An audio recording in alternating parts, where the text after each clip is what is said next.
दिवाकर एक गरीब किसान है जो फल और सब्जियां उगाकर अपना परिवार पालता है।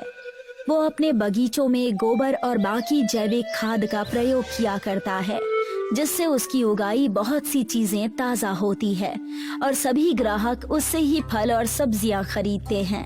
अरे दिवाकर बाबू, ये पपीते कैसे दिए? 50 रुपए के हैं। 2 पपीता दे दीजिए। ये लीजिए 100 रुपए। दिवाकर के पास ग्राहकों की कमी नहीं है, पर उसी के बगल में ठेला लगाए बैठे भैरव के पास दिन में सिर्फ 1-2 ग्राहक ही आते हैं, क्योंकि भैरव फल और सब्जियां उगाने के लिए रासायनिक खाद का प्रयोग करता है, जिससे उसकी उगाई चीजें ताजी नहीं होती और उसकी आमदनी भी कम होती है, और इसी वजह से वो दिवाकर से जलता है।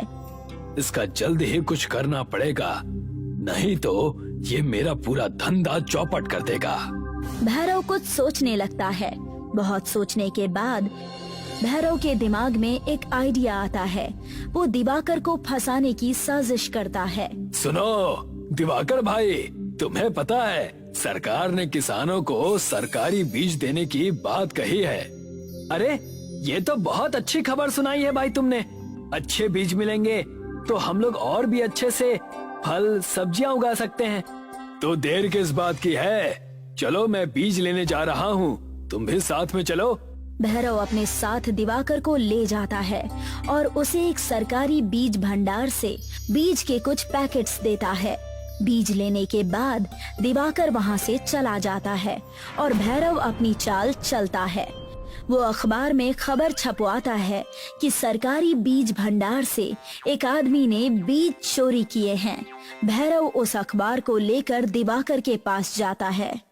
देखो दिवाकर भाई, किसी ने सरकारी बीज भंडार से बीज चोरी किए हैं और तुम्हारे पास भी कुछ पैकेट बीज के हैं, इसीलिए पुलिस तुम्हें भी पकड़ सकती है। पर ये बीज के पैकेट तो तुमने मुझे दिए हैं ना? हाँ मैंने दिए थे, पर ये बात पुलिस को थोड़ी पता है कि किसको बीज मिले हैं और किसने चोरी की है। तो अब मैं क्या करूं?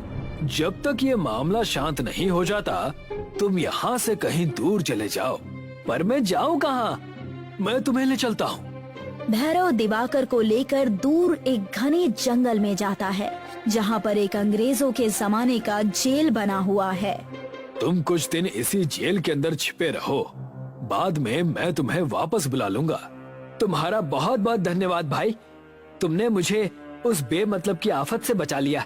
भैरव वहाँ से वापस आ जाता है और दिवाकर जेल के अंदर एक तहखाने में छिपकर रहने लगता है। अच्छा हुआ जो दिवाकर का बच्चा यहाँ से चला गया।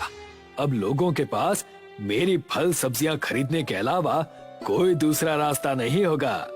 और भैरव महंगे दाम पर फल और सब्जियाँ बेचने लगता है। भाई साहब, आलू कितने रुपए किलो हैं? 100 रुपए किलो। पर ये तो बहुत ज्यादा महंगा है।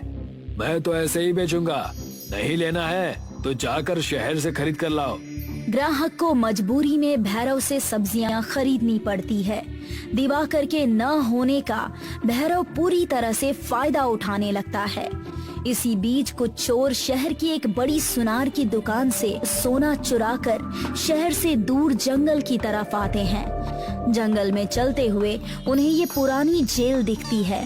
सभी आकर इस जेल के पास जाते हैं। इस सोने को छुपाएं कैसे? कुछ तो नया उपाय ढूंढना पड़ेगा। अगर पुलिस ने पकड़ लिया तो समझ लो जेल में चक्की पीसनी पड़ेगी। क्यों ना हम इस सोने को गलाकर ईंट बनाए और इसे जेल के बाहर से लगा दें। इससे पुलिस को कोई सबूत भी नहीं मिलेगा। हाँ, ये तो बहुत अच्छा आइडिया है। वैसे तुम चोर हो, पर तुम्हारा दिमाग तो पुलिस से भी तेज है। सभी चोर शहर से चुराए हुए सोने को आग से पिघलाते हैं और उनसे ईंट बनाने लगते हैं। चोर सोने से बनाई हुई ईंटों को जेल के बाहर से लगा देते हैं, जिससे पूरी जेल सोने की बन जाती है और चमकने लगती है। ये हुई ना बात, देखो हमने अंग्रेजों की इस जेल को सोने की जेल में बदल दिया है। अब पुलिस तो क्या, सीबीआई वाले भी हमको पकड़ नहीं सकते। चलो यहाँ से चलते हैं और शहर जाकर मजे करते हैं। सभी चोर खुशी खुशी शहर के लिए निकल जाते हैं। दूसरी तरफ कुछ दिन बीत जाने के बाद भैरव दिवाकर को देखने के लिए जंगल में आता है। वो जेल के अंदर जाता है और जोर से आवाज लगाता है, बाहर आ जाओ दिवाकर भाई, मैं भैरव हूँ। भैरव की आवाज सुनकर दिवाकर जेल के तहखाने से बाहर आता है। अच्छा किया भाई जो तुम मुझसे मिलने आ गए, नहीं तो मैं यहाँ पर घुट घुट कर मर ही जाता। भैरव दिवाकर को देखता है और अपने मन में सोचता है, तू मर जाएगा तो मेरा तो फायदा ही फायदा होगा। भैरव के मन में दिवाकर को धोखा देने का विचार आता है। वो दिवाकर से कहता है, अरे भाई, क्यों मरने की बात कर रहे हो? अगर तुम्हारा दम घुट रहा है तो चलो, मैं तुम्हें नदी के पास ले चलता हूँ। वहाँ पर कुछ देर ताज़ी हवा में बैठते हैं। वैसे भी तुमसे कुछ बात करनी है।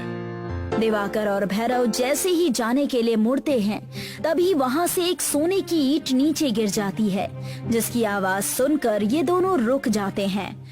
भैरव देखता है कि ईंट बहुत चमकदार है। वो पास जाता है और ईंट को उठाता है। ये तो सोने की ईंट है। भैरव जेल की तरफ नजर घुमाता है तो देखता है कि पूरी जेल सोने की ईंटों से बनी है। ये देखकर भैरव बहुत खुश हो जाता है। उसको खुश होता हुआ देख दिवाकर उससे पूछता है, क्या हुआ भाई, तुम बहुत खुश नजर आ रहे हो? भैरव ईंट को पीछे छुपाते हुए हड़बड़ी में कहता है, कुछ नहीं, तुम जाओ यहाँ से। पर तुमने ही तो कहा कि हम दोनों नदी किनारे ताज़ी हवा में जाएंगे और तुम मुझसे कुछ बात भी करना चाहते थे। मैं ये कह रहा था कि पुलिस ने उस चोर को पकड़ लिया है जिसने बीज भंडार से सरकारी बीज चुराया था। अब तुम्हें कोई खतरा नहीं है। जाओ, अब तुम अपने घर जा सकते हो। ये तो तुमने दिल खुश करने वाली खबर सुना दी। चलो घर चलते हैं। नहीं, मुझे कुछ काम है। तुम चलो, मैं बाद में आता हूँ। ठीक है, तुम अपना काम खत्म करके आओ, मैं जा रहा हूँ। दिवाकर खुशी खुशी अपने घर के लिए निकल पड़ता है। दूसरी तरफ सोने की ईंटों से बनी जेल को देखकर भैरव खुशी से पागल हो जाता है। मेरी तो लॉटरी लग गई। कहाँ 50 रुपए की सब्जियां बेचनी पड़ती थी और अब करोड़ों का सोना मेरे हाथ लग गया है। भैरव जेल की दीवारों पर लगी सोने की ईंटों को निकालने लगता है और पास में पड़े एक थैले में सोने की ईंट भरने लगता है। तभी शहर से सारे चोर वापस आ जाते हैं। अच्छा बेटा, तो हमने ये सोना क्या तुम्हारे लिए चुराया है? कौन हो तुम?